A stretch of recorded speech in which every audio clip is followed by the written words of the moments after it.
Praise the Lord. परमेश्वर सबको चाहता है कि वो स्वर्ग में जाएं। 1,44,000 लोगों को ही नहीं चाहता। ये गलत शिक्षाएं हैं। लोग सोचते हैं 1,44,000 तो कुछ भी नहीं पूरे संसार में। मालूम आपको, कई लोग इस बात की शिक्षा दे रहे हैं कि 1,44,000 लोग ही हैं। 1,44,000 तो कुछ भी नहीं है। किस किस को सुनाई दे रहे? पूरा संसार में 1,44,000 का नाम सुन सुनकर जो शादीशुदा भटक रहे हैं। पर मैं आपको बोलना चाहता हूं, यदि आपने विवाह किया है, अगर आप कंवारे नहीं हैं, पर मैं आपको बोलना चाहता हूं, आपकी कैटेगरी को अलग करेगा परमेश्वर। एक ग्रुप बनाएगा और कहेगा मैं इन्हें भी इनाम दूंगा, और जो कंवारे इन्हें भी इनाम दूंगा, और जो जिनके पति की डेथ हो गई और वो परमेश्वर के साथ बनी रही, या फिर पत्नी की डेथ हो गई, वो परमेश्वर के साथ बना रहा और जुड़ा रहा परमेश्वर के साथ, उनका ग्रुप अलग होगा और हर एक को परमेश्वर अपने तरीके से इनाम देगा। हालेलुया। वहां ना भूख होगी ना प्यास होगी, ना आंसू होंगे ना विलाप होगा, ना परेशानियां होगी ना तकलीफें होंगी। वहां सिर्फ क्या होगा? हालेलुया, हालेलुया, हालेलुया, या फिर hosanna hosanna hosanna hosanna. Praise the Lord. गीत गाते रहो, गीत आराधना करते रहो, परमेश्वर के लिए डालियां हिलाते रहो, यही काम होगा। इसके सिवाय कोई काम नहीं होगा। तभी तो कहता हूं आओ और प्रैक्टिस करो। Praise the Lord. 12 आयत पढ़ो। हमारे परमेश्वर की स्तुति और महिमा और ज्ञान और धन्यवाद और आदर और सामर्थ और शक्ति युगान युग बनी रहे। आमीन। हमारे परमेश्वर का पराक्रम, शक्ति, सामर्थ युगानुयुग बनी रहे। क्यों? क्योंकि वो भला परमेश्वर है, किसी को नहीं छोड़ेगा, सबको अपने स्वर्ग में लेकर जाना चाहता है।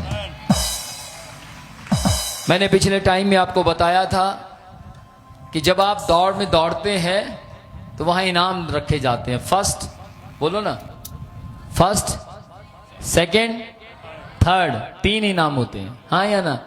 अगर डबल हो गए, मान लो फर्स्ट दोनों इकट्ठे जीत गए, फिर क्या करेंगे? फिर भी उनको कुछ ना कुछ नुक्स निकाल कर, बोलो ना, बाहर निकालना पड़ता है। नहीं, ये फर्स्ट आया, तू थोड़ा सा इधर उधर हो गया। चाहे मान लो नहीं भी हुआ तो भी वो उनमें से एक को सिलेक्ट करना पड़ेगा, क्योंकि 3 ही इनाम है। लेकिन मैं आपको बोलना चाहता हूं, आप एक ऐसी दौड़ में दौड़ रहे हैं, अगर आप सब जीत गए, वो सबको इनाम देने की सामर्थ्य रखता है। आमीन। अगर आप सब जीत गए, सबको इनाम देने की ताकत रखता है। यहां फर्स्ट सेकंड कोई नहीं है। 18 लोग फर्स्ट आए, वो 18 के 18 को इनाम देगा फर्स्ट का। 40 लोग फर्स्ट आए, वो 40 के 40 को फर्स्ट का इनाम देगा। क्योंकि वो मनुष्य नहीं कि मनुष्य की तरह सोचे, वो परमेश्वर है जिसने मनुष्य को बनाया है। हम चाहे किसी भी देश के क्यों ना हो, हम चाहे कोई भी भाषा क्यों ना बोलते हो, सारी भाषाओं को उत्पत्ति में लिखा है परमेश्वर ने बनाया है। कोई आपकी समझे या ना समझे, किसी को आपकी समझ आए या ना समझ आए, उसको सारी समझ आती है। आप कहां बैठे हैं, आपने चिटकनी लगा दी, कोई नहीं देख रहा, आपने सोच लिया कोई नहीं देखेगा। यहां हम कमरे में बैठते हैं, कोई हमारी बात को नहीं सुनेगा। कुछ चिंता ना करो, बेचिंत रहो, अब यहां कोई नहीं आने वाला, लेकिन परमेश्वर देख रहे हैं। धन्य है वे लोग जो परमेश्वर से डरते हैं, वे परमेश्वर की कैटेगरी में शामिल हो सकते हैं। किस किस को समझ आ रही है?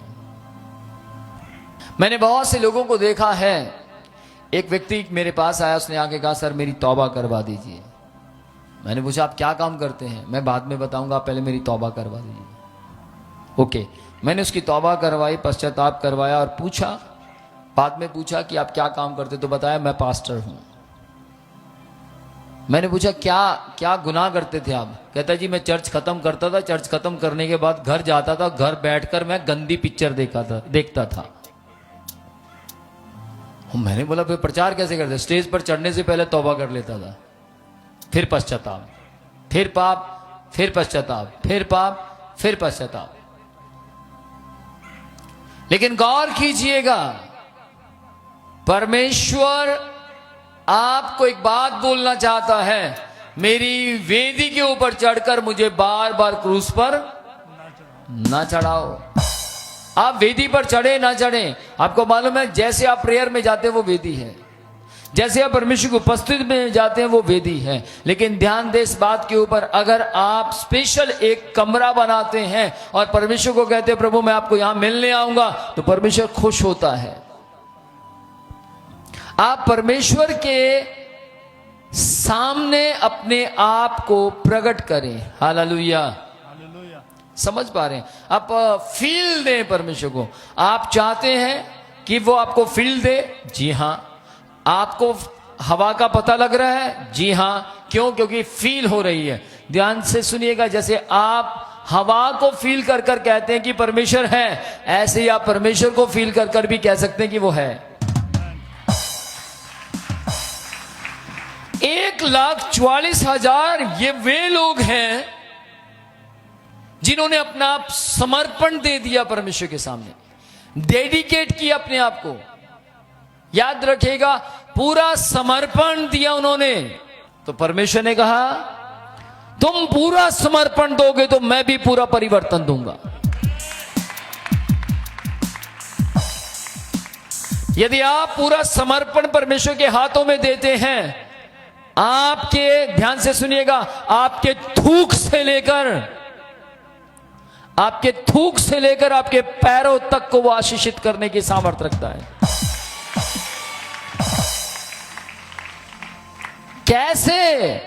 उसको केवल और केवल आपके दिल में जगह चाहिए।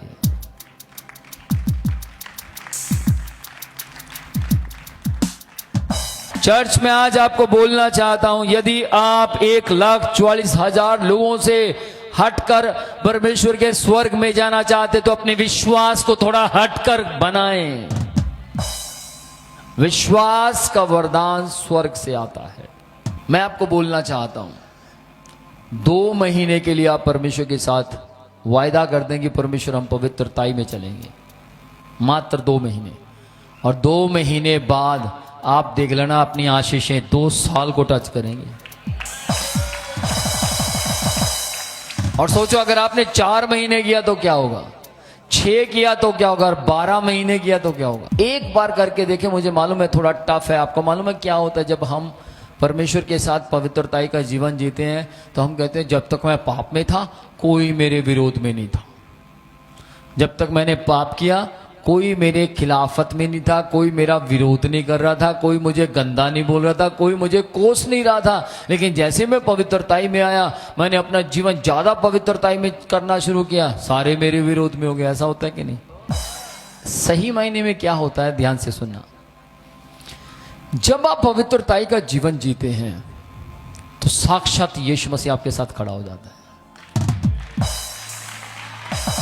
दूसरा काम क्या होता है, साक्षात शैतान आपके विरोध में खड़ा हो जाता है और कहता है अब ये यीशु मसीह बना है, मैं इसके साथ लड़ूंगा। फिर लड़ाई आपकी नहीं, यीशु मसीह की होती है। फिर युद्ध आप नहीं जीतते, यीशु मसीह जीतता है। आपने एक युद्ध जीता, कौन सा? पवित्रताई का। बस आपने क्या किया, पाप की राह को छोड़कर पवित्रताई की तरफ आ गए और आपने एक युद्ध को जीत कर दिखाया, वो था पाप की राह को छोड़कर पवित्रताई की ओर आना। अब जितने भी युद्ध होंगे वो युद्ध आपका नहीं होगा, युद्ध डायरेक्ट यीशु मसीह का होगा। आपको कोई मारेगा, आपको नहीं मारेगा, यीशु मसीह को मारेगा। आपको कोई गाली देगा, आपको कोई गाली नहीं देगा, वो यीशु मसीह को देगा। ध्यान से सुनना इस बात के लिए, परमेश्वर कभी किसी के लिए श्राप का कारण नहीं बनता। जब तक आप जिंदा हैं, परमेश्वर आपको श्राप नहीं देगा, आपको बचाने के विषय में प्लान बनाएगा। आत्मिक संयमता में अगर हम बढ़ते हैं तो शैतान हमारा विरोध करता है। आपको आत्मिकता की संयमता में बढ़ना है। प्रकाशित वाक्य 12वां अध्याय की 7 से लेकर 10वीं आयत तक पढ़ें तो वहां लिखा है, तब स्वर्ग में एक बहुत बड़ा युद्ध हुआ। किस किस का युद्ध हुआ? मिकाएल और अजगर का। कहां हुआ? स्वर्ग में। स्वर्ग मतलब वो स्वर्ग नहीं, आसमान। समझ पा रहे हैं? यूहन्ना ने कहा मैं तीसरे आसमान तक उठाया गया। पॉल ने भी कहा मैं तीसरे स्वर्ग को देख पा रहा हूं। ये जो दिखाई दे रहा है इसको भी इंग्लिश में हेवन बोलते हैं, और जहां लूसीफर की आत्माएं घूमती है उसको भी हेवन बोलते हैं। उसके बाद जो ऊपर होता है, जो सबसे टॉप पर है, वो तो हेवन है ही। समझ पा रहे हैं? तो यहां लिखा है कि वहां स्वर्ग में युद्ध हुआ मिकाएल का। किसके साथ हुआ? लूसीफर का एक एजेंट था अजगर। समझ पा रहे हैं? पढ़े जरा। फिर स्वर्ग में लड़ाई हुई। मिकाएल और उसके स्वर्गदूत अजगर से लड़ने को निकले, और अजगर और उसके दूत उससे लड़े, परंतु प्रबल ना हुए, और स्वर्ग में उनके लिए फिर जगह ना रही। सुने ध्यान से, युद्ध छिड़ेगा। कब्जा सुना है? कब्जा, जमीनों पर कब्जा होता है। कब्जा कहां से आया? कौन करता है कब्जा? शैतान करता है, परमेश्वर करता है? कब्जा किसने बनाया? मैंने पहले भी आपको बोला था, बुराई किसने बनाई है? शैतान ने। अच्छाई किसने बनाई है? परमेश्वर ने। कब्जे परमेश्वर ने नहीं बनाए। समझ पा रहे हैं? कब्जे परमेश्वर ने नहीं बनाए। नरक बनाया था शैतान के लिए, लूसीफर के लिए नरक बनाया था, लेकिन कब्जा कहां किया उसने? दूसरे आसमान पर, आकाश पर। उसे स्वर्ग कहते हैं। वहां उसने कब्जा कर लिया। मैं तो यहां बैठूंगा जबरदस्ती, ये मेरा है, जबरदस्ती। लेकिन बाइबल कहती है जब यीशु आएगा वो कब्जा छुड़ाएगा।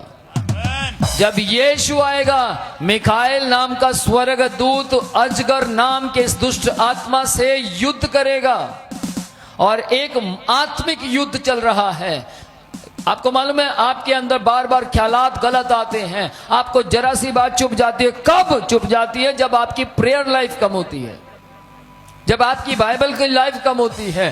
कोई भी कुछ कहे तुरंत आपको चुप जाएगा, लेकिन जिस वक्त आप परमेश्वर में होते हैं, कोई भी कुछ कहे, पहाड़ भी आपके ऊपर गिर जाए तो भी आप मरते नहीं हैं, जिंदा दिखाई देते हैं।